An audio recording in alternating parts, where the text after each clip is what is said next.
오늘 우리가 읽는 성경 말씀 속에는 신앙생활을 오래 한 자들, 그런 자들은 마땅히 남을 가르칠 수 있을 정도, 소위 선생이 되어 있어야 한다 하는 것을 역설하고 있는 걸 볼 수가 있습니다.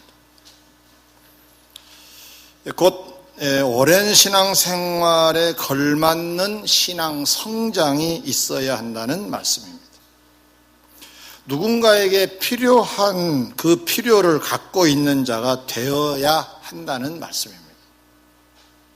누군가가 무언가를 요구할 때 줄 수 있는 자로 지금 현장에 서 있어야 한다는 겁니다.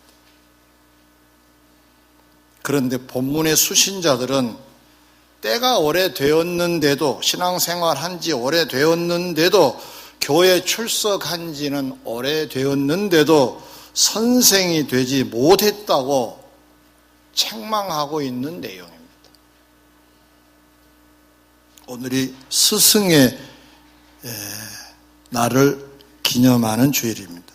스승의 주일이라고까지는 할 수 없지만 선생님들을 생각해 보는 그런 주일인데, 이 주일 우리는 대체적으로 선생님 그러면 학교 선생님 또는 주일학교 교사 이렇게만 생각하기가 쉽습니다. 그러나 성경에서 선생이라고 할 때는 가르칠 수 있는 자리에 있는 자들이 다 선생이라는 거죠. 선생이 되어야 한다는 겁니다. 이 말씀을 가지고 우리를 비춰보면 분명히 부족한 부분이 발견될 겁니다. 오, 나는 선생이 아직 못됐구나. 뭐가 못됐구나. 그런 것들을 오늘 찾아보면서 조금씩 보완하면 뭐 선생이 되는 거 아니겠어요? 그래서 저는 선생은 선생이라 하더라도 존경의 의미를 담고 있는 선생님이 되면 좋겠다 하는 마음에서 제목을 선생님이라고 정했습니다. 자, 그럼 오늘 본문에서 지적받은 자들의 그 부족분부터 우리가 한번 확인해 보도록 하겠습니다. 무엇 때문에 지적을 받았는가, 책망을 받았는가, 이거 우리가 보완하면 되는 거니까. 자, 첫 번째입니다. 본문에서 선생이 되어 있지 않는 자들에게 지적한 것 중에 첫 번째가 듣는 것이 둔한 자들이라고 말씀하고 있습니다. 듣는 게 둔한 자들. 좀 애매하죠? 11절에 보니까 듣는 것이 둔한 자, 둔하다. 딱히 뭐라고 설명하기가 쉽지 않아요. 그래서 원어를 보니까 노드레이 게노나테라는 말로 헬라 말이 써졌어요. 게노나테. 이 말의 의미는 듣는 것에 게으른 자, 이런 뜻입니다. 듣는 것을 게을리하는 사람, 선생이 될 수 없겠죠. 반대로 말하면 부지런해야 된다, 이런 뜻 아니겠어요? 뭐가? 듣는 것에. 그 듣는 내용이 뭐겠어요? 하나님 말씀이죠. 이 게노나테를 찾아보니까 날 때부터 우둔한 것을 의미하지 않고 노력하지 않아 무지 상태에 빠진 자를 두고 하는 말로 이 말을 주로 쓴다는 거예요. 아까 말씀드렸죠? 한마디로 말하면 듣는 것에 게으른 자, 열심을 내지 않는 자. 그래서 선생님이 되지 못했다는 거죠. 그럼 반대로 말하면 선생님이 되려면 잘 듣는 자가 돼야 된다. 아멘. 네. 졸리우면 잘 듣는 자가 못 됩니다. 졸면. 딴 데 신경을 쓰게 되면 역시 마찬가지로 잘 들을 수가 없어요. 성경을 자세히 살펴보면 이 게으름을 늘 책망한 걸 볼 수가 있어요. 성도 그러면은 어떤 인상이 풍겨져야 되느냐? 부지런한 사람이어야 된다. 이 게으름을 성경 마태복음 25장 26절에 보니까 달란트 비유에서 게으르고 악한 종아 연계시켜서 동급으로 취급하고 있는 걸 볼 수가 있어요. 게으른 건 게으른 것이고 악한 건 악한 것이겠지만은 그 내용으로 보면은 게으른 자였거든요. 그를 가리켜서 악하다고 하는 말까지 쓴 것으로 볼 때 동급으로 취급하고 있다는 걸 알 수가 있어요. 이만큼 게으른 건 나쁘다는 거예요. 주님이 싫어하세요. 회사를 다니는 사람도 부지런해야 됩니다. 회사에서 부지런함을 인정받아야 해요. 어떤 공동체에서 제일 게으른 사람, 성도가 되면 안 됩니다. 제일 부지런한 사람이 되어야 됩니다. 약속도 잘 지키고. 그런 것이 전도지요, 사실. 잠언 6장 9절로 11절에 보면 이 게으른 자에 대한 설명이 좀 더 나와 있어요. 자, 읽어볼게요. 게으른 자여, 내가 어느 때까지 누워 있겠느냐? 내가 어느 때에 잠이 깨어 일어나겠느냐? 좀 더 자자, 좀 더 졸자, 손을 모으고 좀 더 누워 있자 하면 내 빈궁이 가난함이 강도같이 언제 와 있는지 알 수 없을 만큼 와 있을 것이다. 내 곰핍이 군사같이라 몰려올 것이라는 거예요. 군사같이. 걷잡을 수 없는 환경에 빠지게 될 것이다. 누구에게? 게으른 자에게. 이건 물질을 두고 하는 말입니다만은 이걸 우리가 확대 해석하면 영적으로도 그렇다는 말입니다.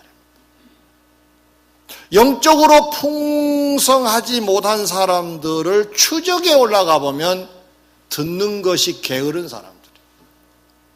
이게 딴 말이에요. 듣는 것을 소홀히 하는 사람들은 대화를 해볼 때 딴 말을 해요. 이상한 말을 해요. 왜냐하면 이미 곰핍에 있어서 그렇습니다. 있어야 뭘 얘기하지요. 있는 게 없어요. 들어온 게 없으니까. 성경은 좀 더 자자, 좀 더 졸자, 좀 더 누워있자 하지 말라고 얘기하고 있어요. 아멘. 네. 꼭 그 게으른 자의 결말, 악한 자의 결말은 불행이라고 하는 의미로 못을 받고 있습니다. 이 말은 하나님이 싫어하신 자다 이런 뜻이잖아요. 복을 못 받았다는 얘기는. 게으른 자는 하나님이 싫어하십니다. 여러분 하루 24시간 어떻게 보내세요? 알차게 보내세요? 부지런한 자 예를 하나 들겠습니다. 미국의 대통령인데 20대 대통령으로 알고 있습니다. 제임스 가필드라고 하는 사람인데요. 이 사람은 어렸을 때 정말로 가난하게 살았다. 통나무 집에서 홀로머니 모시고 살았다. 학교 다니면서 책이 없으니까 친구 책을 빌려서 공부할 정도로. 그런데 신기하게도 어머니의 격려로 너는 성공해야 된다, 너는 훌륭해야 된다. 환경이 그렇지만 끊임없이 격려를 해서 그 격려에 힘입어서 공부를 열심히 했대요.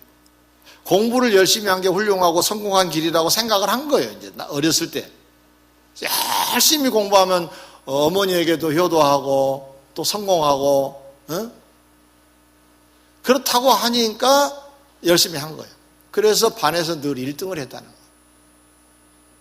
거예요. 그 이어져 가지고 고등학교 때까지 늘 1등을 했는데 대학교 가가지고는 2등으로 미끄러졌대요.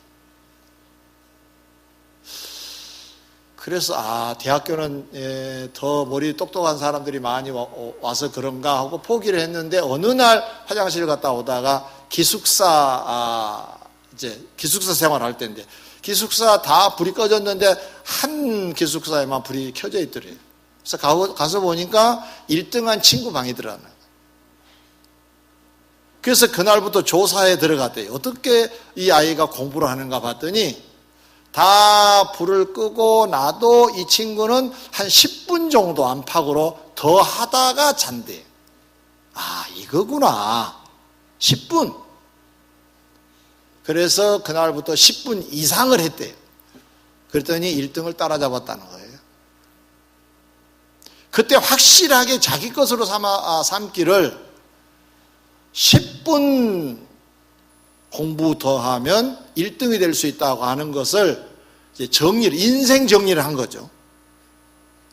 아, 이 좌우명, 이 가치관으로 살면 내가 성공할 수 있겠구나. 그래서 그는 열심히 정말 10분 정신, 꼭 10분만이 아니고 10분 정신으로 열심히 자기 분야의 일들을 감당해서 그 다녔던 학교의 총장도 하게 되고 20대 대통령으로 당선되기도 했다는 거예요. 그가 훗날 말하기를 나는 대통령을 하는 기간도 10분 더 열심히 공부한다라고 하는 정신을 가지고 했었노라고 그런 고백을 했다 그래요. 열심히 살아서 성공했다는 얘기 아니겠어요? 많지요, 이런 사례. 열심히 했는데 한계에 부딪힐 때도 있어요.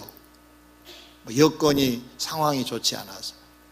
그러나 상당 부분의 사람들은 게을러서 그럴 수 있어요. 좀 더 그 시간을 창의적으로 잘 가꾸어 간다면, 잘 활용을 한다면 더 나은 현실과 미래를 만들어 갈 수 있을 겁니다. 이상한 여행이나 말하고 사기칠 생각이나 하고 만약에 그런다면 혹시 열심히 살아도 그건 문제가 되겠죠. 그러나 정말로 정직하게 진실로 성실하게 산다면 성경의 약속을 하고 있잖아요. 하나님 복 주실 거 아니에요. 여러분 모두 다 10분 더 노력하는 정신으로 사셔서 여러분의 삶이 더 복되시기를 주의 이름으로 축원합니다. 우리가 매사 이렇게 열심히 살아야 돼요. 그러나 우리는 더 노력해야 될 부분이 뭐냐? 하나님 말씀을 듣는 데는 더 노력을 해야 된다는 말이에요. 왜냐? 여기서 성공이 시작되기 때문에 그렇습니다. 사울이라고 하는 청년이 다메섹 도상에서 주님의 음성을 잘 들어요. 경청을 해요.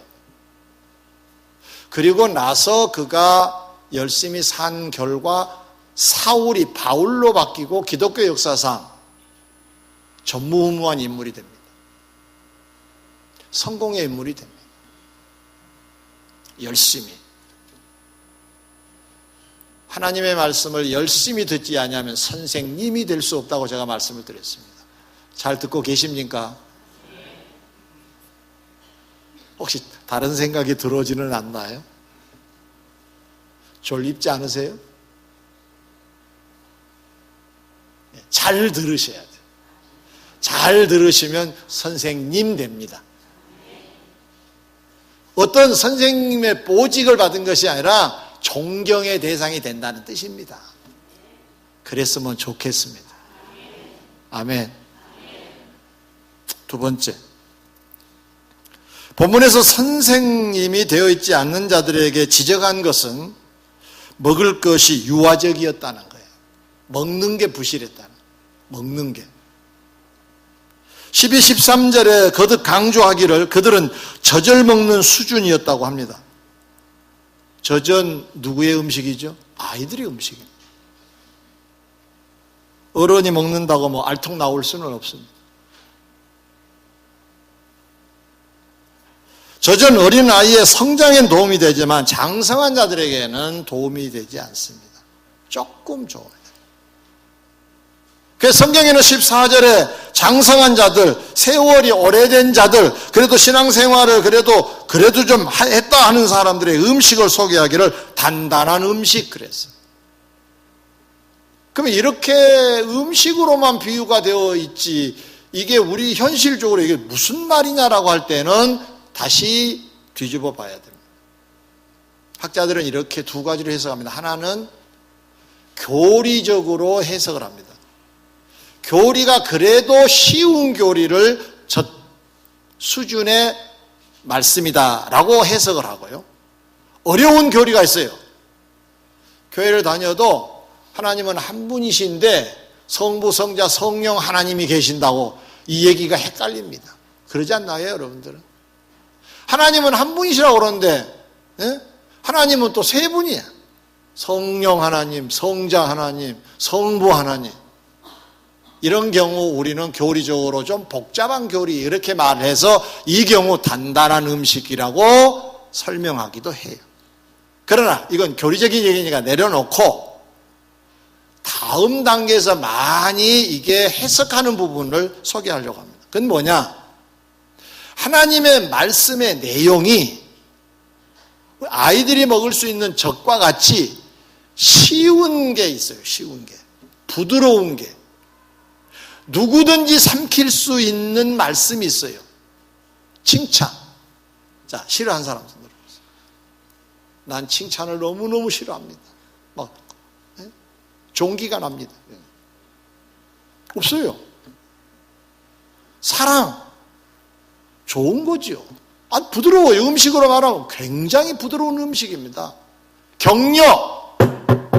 부드러운 거예요. 이건 누구에게 해도 그냥 그러면 꿀꺽하면 다 넘어가는 거예요. 그런데 꿀꺽 안 되는 게 있습니다. 책망, 지적. 왜 그렇게 하세요? 그런 지적을 받으면은 열납니다.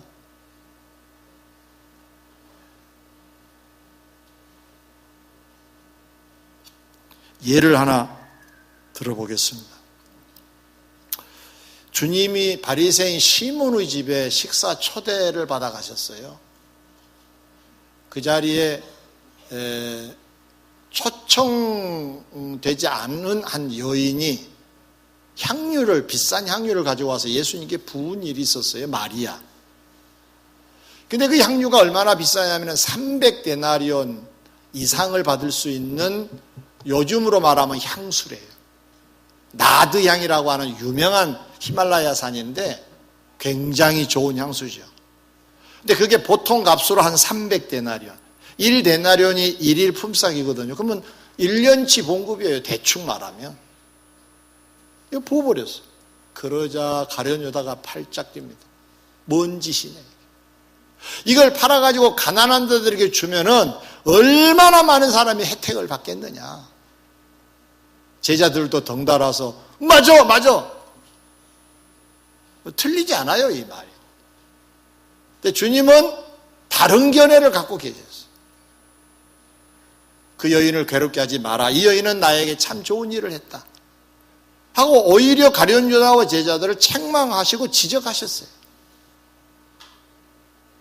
그때 그 시간 이후에 가룟 유다의 행동 반경을 보면 놀랍습니다. 그 자리 이후의 시간대에 가룟 유다의 행동은 뭐였었느냐?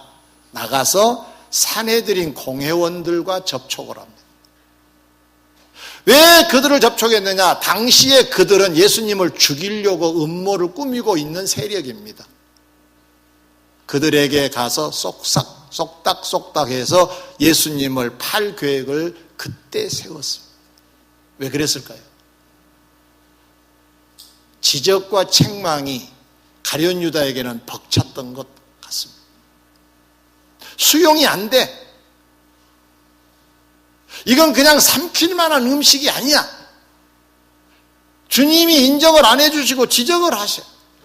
내가 볼 때는 내 말이 맞는 것 같은데, 물론 주님은 더 예리하게 보셨죠. 저는 도적이라 이걸 동기에 넣었다가 빼가려고 그런다라고 하는 요한복음의 설명까지 있는 것으로 볼 때 주님은 정확하게 지적을 하신 거지만은 가룟 유다는 안 그런 척한 거죠. 사람은 겉모습만 봅니다. 그러나 주님은 동기와 사상까지를 보신 분입니다. 알고 계신다. 왜 그런지, 왜 저 말을 하는지. 주님의 저울에 달아보니까 가룟 유다는 유아적인 음식만 좋아한 사람입니다. 여러분은 어떠세요? 칭찬 좋아하시죠? 예. 옆 사람 칭찬 한번 해보실래요? 어떻게 얼굴이 바뀌는가? 예. 아이고 오늘따라 아주 아름답습니다. 해보세요.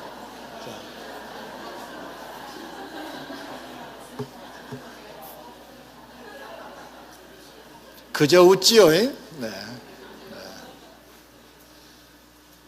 내가 어떤 분을 보니까 말도 안 되는 소리를 옆에서 해주니까 나 오늘따라 부시시한데 날 보고 아름답대. 아유 속을 아유. 네. 그러나 책망하고 지적하면은 기분이 좋을 리 없습니다. 이 가룟 유다도 사실상 주님을 쭉 따라다니는 제자의 대열에 있기는 했지만 음식이 늘 유아적이었던 것입니다. 그러니까 선생님의 자리에 오르지 못했던 거죠. 반대 인물을 또 소개하지 않을 수가 없습니다. 구약 성경에 보면은 다윗 왕이 소개됩니다. 요즘 자식들이 부모에 대하여 어쩌고저쩌고 이제 요즘 사고 사건들이 많이 일어나잖아요. 근데 이때만 아니라 옛날에도 그랬어요. 다윗은 더 기가 막힌 일을 만났습니다. 다윗이 왕이었을 때 아들 압살롬이 아버지를 쫓아내고 자기가 왕을 하겠다는 거예요. 실제로 쫓아냈습니다. 잠시 왕을 했습니다. 자, 그래서 궁에서 쫓겨납니다.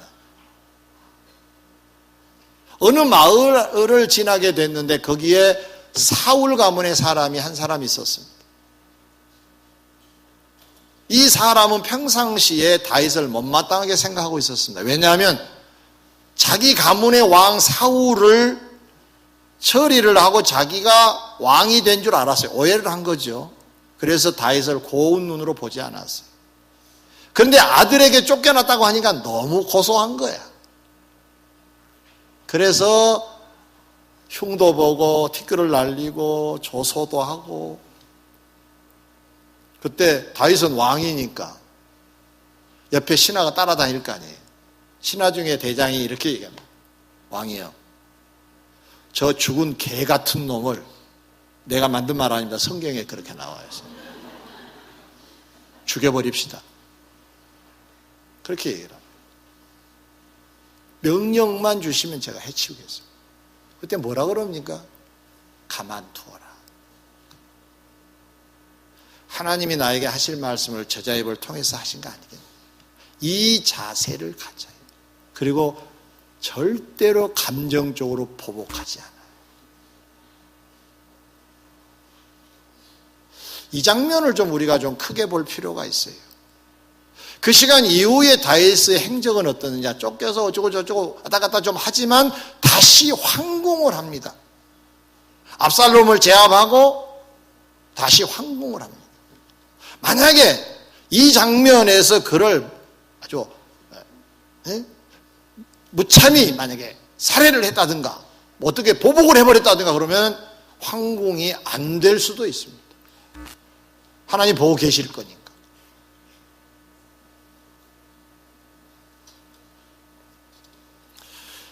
다윗이 황궁할 수 있었던 여러 가지 배경도 있겠지만 그 중에 하나가 그는 유아적인 음식을 뿐만 아니라 딱 단단한 음식도 먹을 줄 아는 큰 자여서 왕의 자리로 다시 복귀시키지 않으셨을까라는 생각을 해봅니다. 사랑하는 성도 여러분, 이제는 우리가 누가 나에게 칭찬을 하든 혹 누가 좀 지적 같은 소리를 하든 좀 불편한 말을 하든지 간에 소화할 수 있으시기를 주의 이름으로 축원합니다. 쉽지는 않겠지만 그래서 성경은 이것을 단단한 음식이라고 한 거예요. 여러분, 단단한 음식을 꼭꼭 씹어야 돼요. 왜냐? 단단한 음식을 그냥 삼키면 위도 탈나지만은 영양가가 들어오질 않아요, 몸에. 꼭꼭 씹어야 거기에 영양가가 나와요. 그렇지 않나요? 여러분의 고난도 단단한 음식입니다. 누군가의 지적과 책망의 소리가 들린 듯 합니까? 누가 싫은 소리를 좀 합니까? 그것도 단단한 음식이라고 전제하고 꼭 씹어보세요. 꼭 씹어보세요. 감정을 반사하지 말고. 그러면 여러분은 어느 날 선생님이 되어 있을 겁니다. 할렐루야. 옆 사람에게 미리 한번 합시다. 선생님. 네. 그래 좀 얼마나 좋겠소. 선생님 하면 난 당신을 존경합니다 이런 의미인데 세상 살면서 그런 대상이 없다면 불행하지 않을까요? 단 한 사람도 여러분을 존경하지 않는다. 여러분 아주 우습게 본다. 그럼 불행할 것 같아. 다 같이 선생님. 네, 그런 대접 받으시기 바랍니다. 그럼 음식을 단단한 음식도 잘 삼켜야 돼. 그래야 그 자리에 설 수 있어요. 셋째, 마지막입니다. 본문에서 선생이 되어 있지 않는 자들에게 지적한 말씀은 가르치기를 못한 자들이라 그랬어요. 도의 초보를 다시 누군가에게 배워야 할 자라 그랬어요. 그게 뭘 잘 모른다는 말이죠. 왜 가르치기를 못할까 생각해 보니까 갖고 있는 게 없으니까 뭐라고 말할 수가 없는 거야. 내가 먹어보니까 좋더라. 그래서 이거 먹어봐라. 이게 먹어보지 않으니까 좋더란 얘기를 못한대. 가르칠 수 없는 사람은 갖고 있는 게 없다. 여러분 갖고 있는 게 있나요? 교회 다니면 이거 좋은 거야. 있나요? 있어야 말 나와요. 없으면 이상하게 화제가 바뀌어요. 가르칠 수 없다잖아요. 가르칠 수 없으면 선생이 가르칠 수 없으면 어떻게 선생님이 돼요? 가르치는 것은 말과 행동이 포함된 겁니다. 정신의학자 엘미 케이스라는 사람이 감정 분석 실험을 했다 그래요. 이 사람이 쓴 책을 보니까 놀라운 사실을 하나 소개를 했는데 사람의 숨결이 이제 보이지는 않지만 가령 한숨을 쉰다. 씩씩 화를 낸다. 막 분노가 일어난다. 그럼 우리 눈에는 잘 보이지 않지만 이렇게 숨결이 나와요. 숨결이. 뭐 침으로도 아니고 그냥 숨결이 보이지를 않아요. 근데 이것을 시험관에 넣어서 이것을 넣어서 액체 공기로 냉각을 하면 침전물이 생긴대요. 그런데 참 희한한 것을 발견했대요. 침전물이 감정 변화에 따라 침전물의 색깔이 바뀐대요. 그 실험 중에 화를 내는 사람의 숨결을 모아놓으면은 밤색으로 바뀐대요. 밤색. 고통스럽고 슬픈 상태에서 숨결은 회색으로 바뀐다. 후회할 때 아이고 왜 그랬을까? 아이고 숨결이 나온 것을 모아가지고 색깔을 분석을 해보니까 복숭아 색깔이더래요. 근데 그가 그 중에 밤색의 침전물을 흰 쥐에게 주사를 했대요. 나온 침전물을 모아가지고 쫙 주사를 해서 좀 기다려보니까 짧은 시간 안에 흰 쥐가 죽고 말더래요.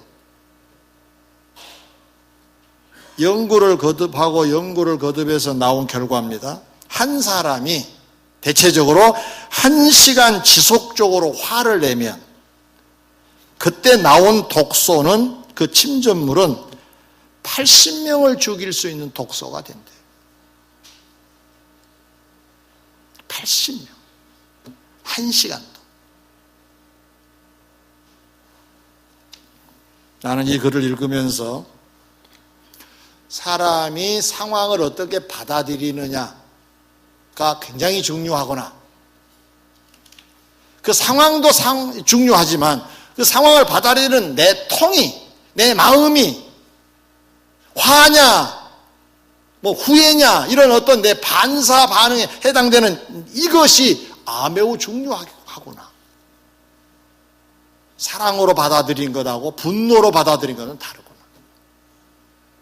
독소가 나올 수도 있고 아니면은 좋은 약 같은 것이 나와서 내 몸을 치유해 주기도 한다는 거예요.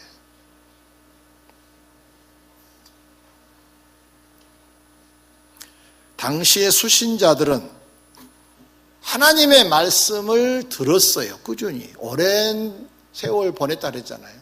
똑같이 받은 거예요. 근데 그것을 받아들이는 자들의 자세에 따라서 속된 말로 침전물이 생기기도 하고 없기도 했다는 얘기잖아요. 근데 가르칠 수 없다라고 하면 이 정신의학자의 얘기하고 접목을 시켜서 굳이 해석을 한다면 좋은 침전물이 남아있지 않았다는, 하나님의 말씀을 많이 들었는데 이것이 침전물이 생기는 내 반응이 없었다는 거죠.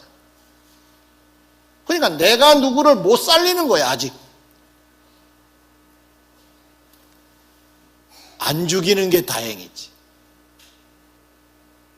내가 어떤 영향을 받아서 사느냐에 따라서 내가 누구를 살리기도 하고 죽이기도 해요. 이단들은요, 이단의 잘못된 가르침을 받은 사람은 본인도 망하지만 그 사람도 망합니다. 그리고 이 사람이 또 나가서 또 가르치면 그 침전물이 독성일 수밖에 없지요. 계속 죽이는 거예요. 저와 여러분들은 하나님의 말씀을 잘 받아들여서 하나님이 날 살리신 것처럼 여러분도 무생명을 살려내시기를 주의 이름으로 축원합니다. 잘 들으셔야 되겠죠, 그렇죠? 화를 내면서 들으시면 안 되겠죠? 감사하면서 들으셔야 되겠죠? 꼭 필요한 말씀으로 받으셔야 되겠죠? 그럴 때 이것이 또 다른 사람에게 전달이 되고 살릴 수 있다는 말이에요. 신명기 1장 19절 이하에 보면 12명의 정탐꾼 얘기가 나옵니다. 이 정탐꾼 12명이 40일의 정탐을 마치고 돌아오죠. 그래서 그곳 얘기를 해요. 근데 그 중에 참 재미난 장면이 거기에서 나는 토산품들을 가지고 와서 보여줍니다. 포도도 보여주고 포도가 얼마나 굵은지 그게 산물이라고. 근데 신기하게도 2명은 그걸 보여주면서 백성들을 설득합니다. 가자! 힘들고 어려워도 가야 된다! 라고 설득을 하는데 10명은 어떻게 합니까? 가지 말자고 얘기를 합니다. 왜 그랬을까요? 왜 그 장면을 똑같이 보았음에도 불구하고 어떤 사람들은 가자고 얘기하고 어떤 사람들은 가지 말자고 얘기를 하냐 말이에요. 그래서 나머지 사람들에게 어떤 영향을 줍니까? 그 내용을 여러분 잘 아시죠? 10명의 사람들은 그 장면을 목격을 했지만 잘 수용이 안 됐던 거예요. 그래서 결국은 그들이 갖고 있는 침전물은 백성들에게 뭐라고 소개가 되느냐? 가지 말자라고 설득에 들어갑니다. 그래서 다 광야에서 죽습니다. 그러나 2명의 사람은 똑같은 걸 보고 왔습니다. 가서 맛도 보았습니다. 만지기도 했습니다. 가져오기도 했습니다. 이들은 설득을 해요. 근데 백성들이 듣질 않아요. 10명 대 2명이니까 막 듣지 않았겠죠. 다 죽고 이 사람들만 가나안 땅에 들어갑니다. 그리고 후대들만 들어갑니다. 20세 이하. 20살 이상은 다 죽습니다. 세대 교체가 됩니다. 광야에서. 어떤 학자는 이렇게 주석을 했어요. 10명의 사람을 두고 하는 말입니다. 이들은 하나님의 것들을 맛보기는 했지만, 만져보고 또 맛도 좀 봤지만 온전히 삼키지는 못한 자들이어서 제대로 설득할 수 없었다. 이렇게도 해석했더라고요. 재미난 해석이어서 여러분에게 소개하고 있는 것입니다. 신앙생활도 그런 것 같아요. 교회를 와가지고 신앙생활 하다 보면 다 지금 맛은 봅니다. 입맛 다십니다. 꼭 괜찮네. 근데 삼키는 사람이 많지를 않아요. 삼킨다는 말은 그것이 내 몸에 들어가서 확 퍼져가지고 내가 체질이 그것으로 화해지는 것을 말합니다. 체험이란 게 뭐겠습니까? 그 말씀이 내 안에 들어가서 그거에 대한 실증이 드러난 것을 말한 거잖아요. 근데 맛만 보는 사람은 절대로 체질이 변하지 않아요.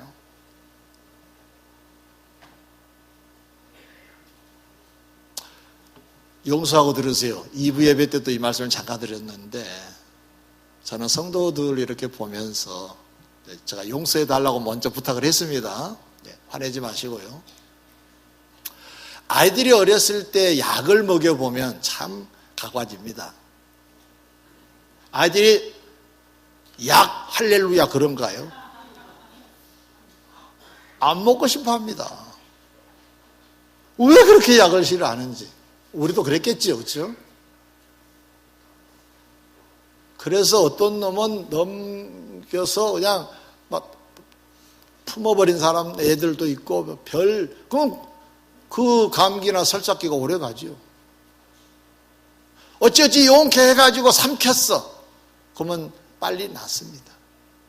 그런 것처럼 하나님 말씀이 딱 공급이 되면 제가 영적으로 바라봅니다. 저 사람은 저렇게 약 먹기를 싫어하는구나. 이게 보여요. 지금 뭐 표정 관리하지 마시고 그냥 자연스럽게 저를 보시면. 근데 꿀꺽 삼킨 사람이 있어요. 힘이 들겠다만 그래도 해보자 한 사람은 속히 체험적인 사람이 됩니다. 체험적인 사람이 되면 어떻게 되느냐? 가르칠 게 있는 자가 되는 거예요. 가르칠 게 있는 자. 이게 횟수가 거듭되면 선생님이 되는 거예요. 어떤 고등학교의 교장 선생님이 되셨어요. 그래가지고 이제 보직 이제 해임을 할 자는 해임하고 뭐 이제 새로 또 임명할 자는 임명하고 이제 그럴 때가 됐는데 아주 중요한 한 자리가 있었대요. 행정에 관계된 일인데 다 탐내는 자리였다. 여기는 많은 경험이 있는 사람이 들어가는 자리래요. 그래서 나름 이제 자기들이 점을 쳐보는 거죠. 나 아닐까? 아니요, 저 사람인 것 같다. 횟수가 25년짜리도 있고 뭐 10년짜리, 15년짜리 여러 있으니까. 근데 파격적인 인사 조치가 내려졌대요. 10년짜리에게 주어진 거. 그래서 당장 25년짜리가 교장 선생님 방을 노크란 거예요. 교장 선생님, 제가 25년 됐습니다. 교직 생활 25년입니다. 제가 마땅히 그거 들어가야 되지 않나요? 그때 교장 선생님이 아주 특별한 말을 했다는 거예요. 선생님, 용서하고 들으세요. 선생님을 제가 쭉 관찰을 했는데 1년의 경험을 25년째 계속하고 있는 것 같습니다.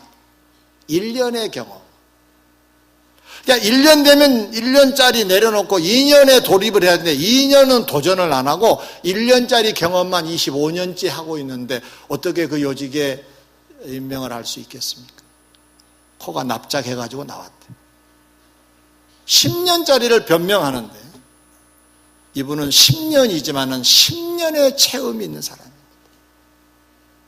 1년짜리하고 다른 2년짜리에 해당되는 체험, 3년짜리 해당되는 경험을 갖고 있는 사람, 매년 성장한 사람이에요. 이 사람이 요직에 앉아야 되지 않겠습니까? 저는 이 글을 읽으면서 이런 생각을 해봤습니다. 주님, 만약에 매우 중요한 요직에 누군가를 찾는다면 1년의 경험짜리 25년, 30년을 반복한 사람을 세울 것인가? 5년이든 10년이든 성장하고 있는 사람을 세울 것인가? 답은 이미 나와 있는 거 아닐까요?